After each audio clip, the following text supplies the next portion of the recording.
Pinagtulong-tulungan amuhin ang bata upang maisakay lang sa bangka.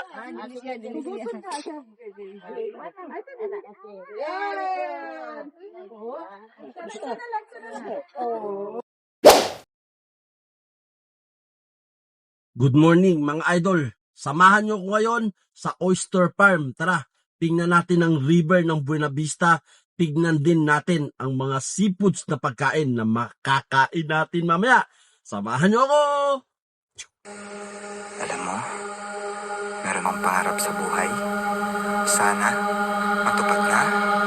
At bale, ang travel natin mula sa Henan Premier papunta ng Oyster Farm ay 1 oras at kalahati. At dahil nga malayo-layo ang biyahe ay naisipan muna ng mga guest natin na dumaan sa simbahan at sumaglit kahit sandali. At after namin sa simbahan, ginugutom na nga ang mga guest natin kaya naman nagpatuloy na kami sa aming biyahe. At ilang sandali pa ay nakarating na nga kami sa aming pupuntahan na kung saan ang farm ng mga talaba ay dito mo lang matatagpuan. At bago tuluyang makarating doon sa kainan ay kailangan mo munang sumakay ng bangka. At bali ang capacity ng bangka ay pang 8 tao lang. Kaya naman inuna na ang unang grupo at isusunod naman kaming pangalawang grupo. Bibiyahin na naman pero okay lang 5 minuto lang at di naman kalayuan. At dahil nga may special child kaming kasama kaya naman pinagtulong-tulungan ng mga guest natin na paamuhin upang sumakay lang ng bangka. Dahil nga takot siya kaya naman pahirapan ang pag-amo. At nang tuluyan na ngang mawala ang takot ng batang ito ay nanumbalik na ulit ang saya at sigla nito.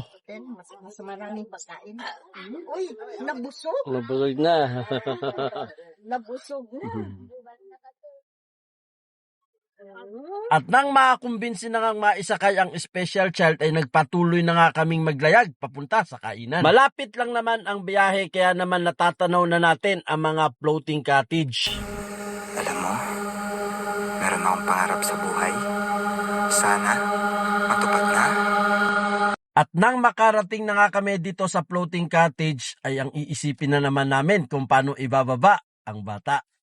At dahil nga natatakot ang bata sa bangka, sa tubig, kaya naman pinagtulong-tulungan na ulit para ito'y maibaba. At nang tuluyan na ngang maibaba ang bata ay didiretso na tayo dito, syempre sa kainan. Kaya tara, samahan nyo kami sa floating cottage dito sa Buena Vista. At bago namin inumpisahan ang kainan, syempre, konting dasalan muna. At pagkatapos nan, lantakan na. At dahil nga sa dami ng kinain ko, humirit pa ako para sa huling subo, ang talaba. Eto guys, ayan, alam nyo ba yan mga idol?